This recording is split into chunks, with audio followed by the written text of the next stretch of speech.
Kumusta mga brad? Sa ngayon nga po, napapanahon talaga yung mga electric bike or e-bike or electric vehicle. Paano ba naman kasi? Ang mahal na ng gasolina or diesel. Kaya best option talaga ng mga tao ngayon ay tumakbo doon sa baterya. Decharge ba decharge? Yung gobyerno kasi natin, wala talagang kwenta. Saan ka nakakita? Tumaas yung presyo ng petrolyo tapos yung in-inspection, sibuyas. O diba, bangag talaga.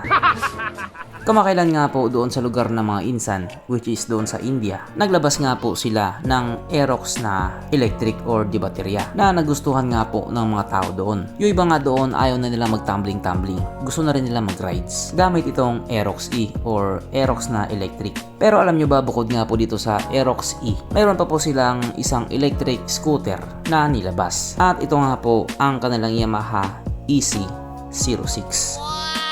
Kung ikukumpara nga po natin sa Aerox E, iba itsura nito. May pagkaragid yung datingan niya, pero malakas din yung dating niya. Sa mga itong sitwasyon nga po, ito talaga yung kailangan natin. Mga sasakyan na hindi na kailangan gumamit ng gas. Gastos lang kasi yun. Yung mga oil company, lalong yumayaman.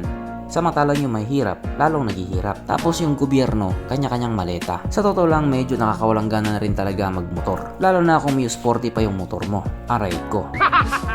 Subalit itong Yamaha EC06 nga po ay mayroong 6.7 kilowatt motor na kaya lang naman tumap speed ng 90 kph or 90 kilometers per hour. Siguro para sa iba mabagal yon, pero para sa akin mabilis na po yun. At yung range naman na kayang abutin ng isang full charge niya ay umabot nga po sa layong 169 kilometers. O diba? Talagang pang malakasan din tong isang to. Kaso lang yung medyo downside din dito sa kanya is yung kanyang charging time. Kasi ito nga po ay umaabot ng 10 hours bago siya ma-full charge. Pero pinaka the best na gawin mo dyan, gabi mo siya i-charge yung patulog ka na. Para pagising mo, sunog na siya. Hindi, joke lang. Syempre para pagising mo, puno na siya. Pwede mo na ulit gamitin. At ang presyo nga po sa electric scooter na ito ay nasa 167,673 Indian rupees. Na kung i-convert nga po natin into Philippine peso, ito po ay papatak ng 108,000 pesos. Syempre may presyo talaga yan. Yamaha yan eh. At sigurado din naman talaga na pagdating sa tibay, may tibay din yan. Kaya sana ilabas din sa Pilipinas para kahit papano mag-electric na lang tayo. I mean kayo pala, wala akong pambili.